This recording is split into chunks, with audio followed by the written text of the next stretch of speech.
بسم اللہ الرحمن الرحیم۔ السلام علیکم ورحمۃ اللہ وبرکاتہ۔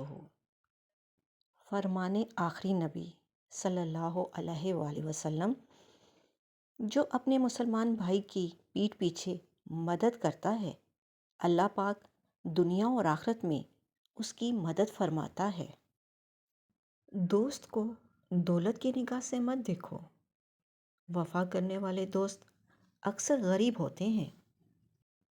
الف اللہ، جسے اللہ پاک نے جوڑا ہو اسے کوئی توڑ نہیں سکتا۔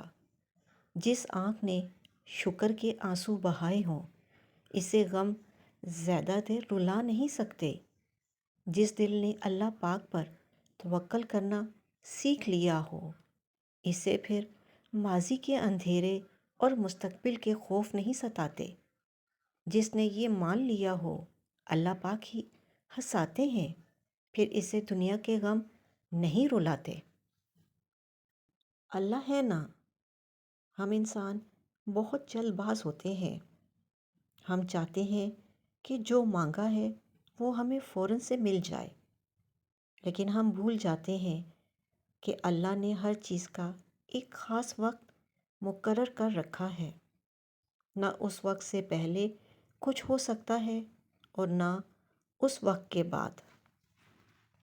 جیسے بیج کو ایک بڑا درخت بننے میں سینکڑوں سال لگ جاتے ہیں، ایسا بھی تو ہو سکتا تھا نا کہ جیسے ہی آپ بیج بوتے ویسے ہی درخت باہر نکل آتا، لیکن ایسا نہیں ہے کیونکہ وہ اللہ کا مقرر کردہ وقت نہیں ہے۔ بالکل ایسے ہی کرشمے تو ایک دعا پر بھی ہو سکتے ہیں، لیکن جس وقت پر اللہ نے انہیں آپ کی مدد کے لیے بھیجنا ہے وہ وقت ابھی نہیں ہے۔ سو بس صبر کے ساتھ انتظار کرو۔ اللہ کسی کی بھی محنت کا معاوضہ نہیں رکھتا۔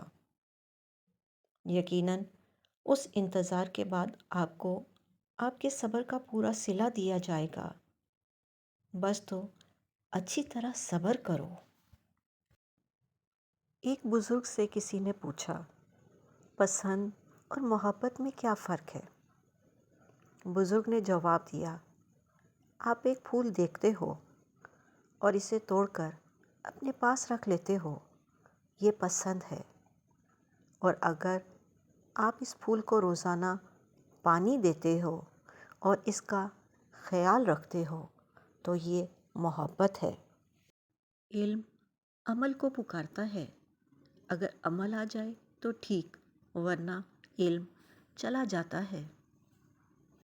فرمان آخری نبی صلی اللہ علیہ وآلہ وسلم جو کسی مصیبت زدہ سے تعزیت کرے گا، اللہ پاک اسے جنت کے جوڑوں میں سے 2 ایسے جوڑے عطا کرے گا جن کی قیمت ساری دنیا بھی نہیں ہو سکتی۔ وَمِن شَرِّ غاسق اذا وقب۔ قرآن کا معجزہ۔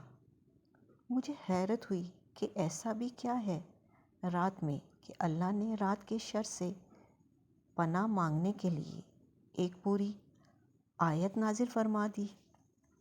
میرا واسطہ جب شر جنات، عصیب اور بدروحوں کی حقیقت سے ہوا تو مجھے اس آیت کی گہرائی سمجھ آنے لگی کہ جانے کتنی ایسی مخلوقات ہیں جنہیں یہ 5 الفاظ رات ڈھلنے سے سحر ہونے تک شکست دیتے رہتے ہیں۔ وہ بلائیں جو ہماری چلتی سانسیں روک سکتی ہیں، شر کی آگ سب کچھ جلا سکتی ہے۔ مجھے سمجھ آنے لگی کہ رات کو سونے کا حکم کیوں ہوا۔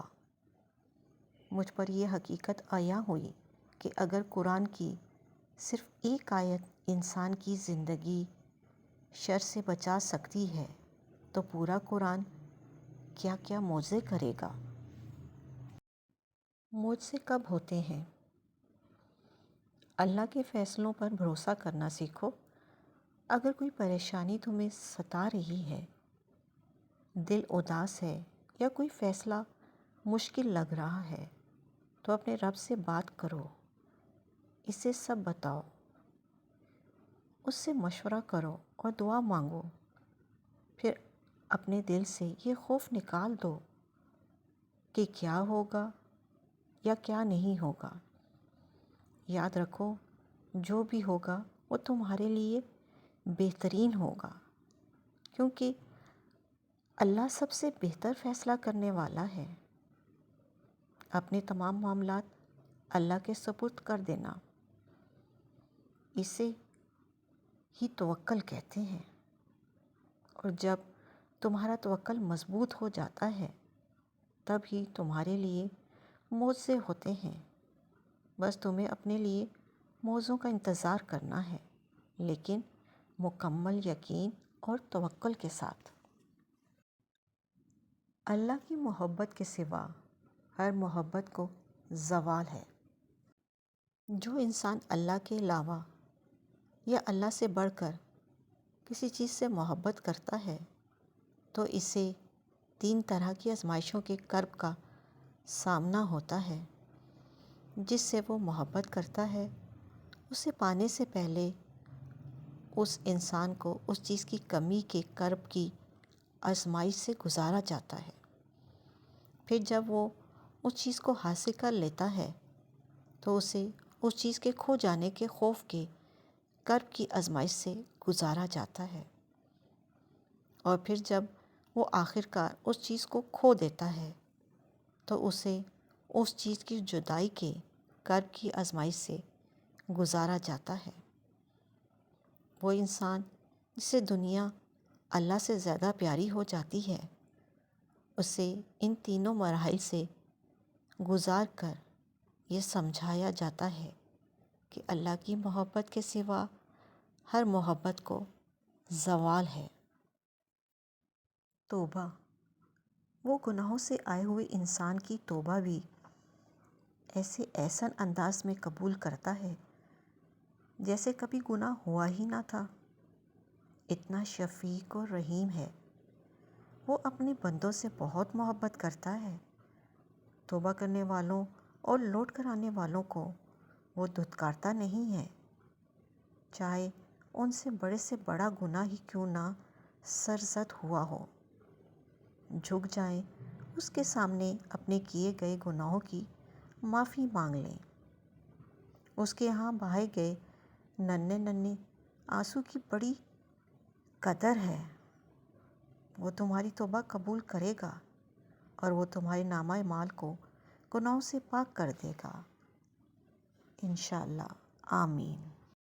اپنا اور اپنوں کا خیال رکھیں، خوش رہیں، خوشیاں بانٹیں۔ اللہ نگہبان۔